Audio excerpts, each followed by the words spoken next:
Welcome to the Upskill Center. Today we are talking about a very, very important matter in the reporting world, IFRS 18, which replaces IAS 1.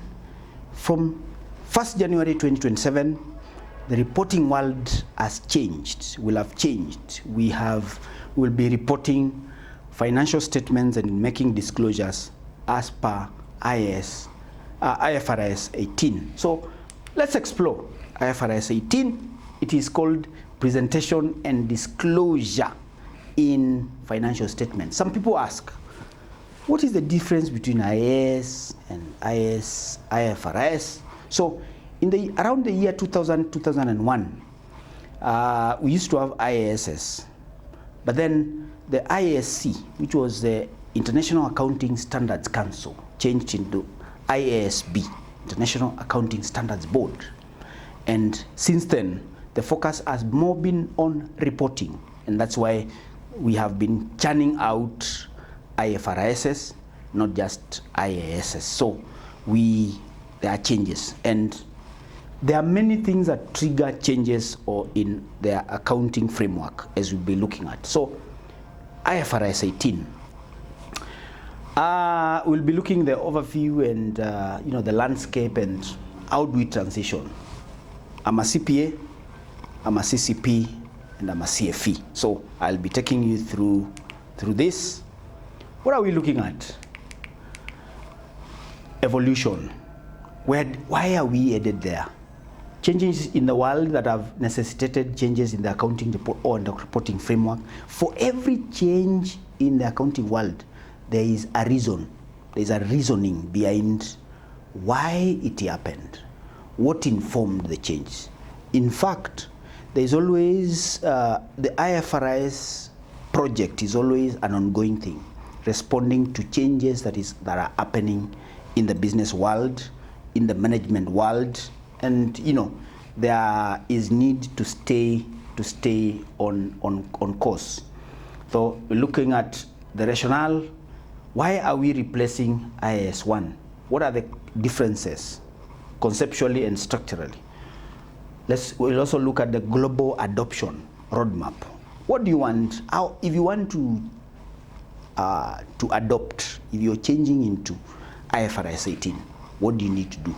How does the roadmap look like? Again, I keep asking accountants, if we were to vote in the company that the Staff of the Year award goes to one of us, would we choose an accountant? Would they pick an accountant?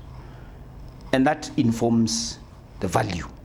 Your answer informs the value they assign to you and they assign to us as an accountant. So the primary financial statements project under IFRS 18, what is the background? So the IASB, which is the International Accounting Standard Board, received feedback from investors, very, very important stakeholders, consumers of financial statements, that the company comparability of entity statement profit or loss was reduced due to lack of consistency. Never forget this, lack of consistency. Those two words, comparability and consistency, because those two words have informed why we have IFRS 18. The definition and presentation has been inconsistent. One entity may present operating profit as including the results of associates accounted for using the equity method, with others including this amount outside of operating profit. So that the inability to accurately compare brought in IFRS 18. That latitude, and it was afforded by a change in IAS 1 that happened in 2007. I will not go into it, but just make a note.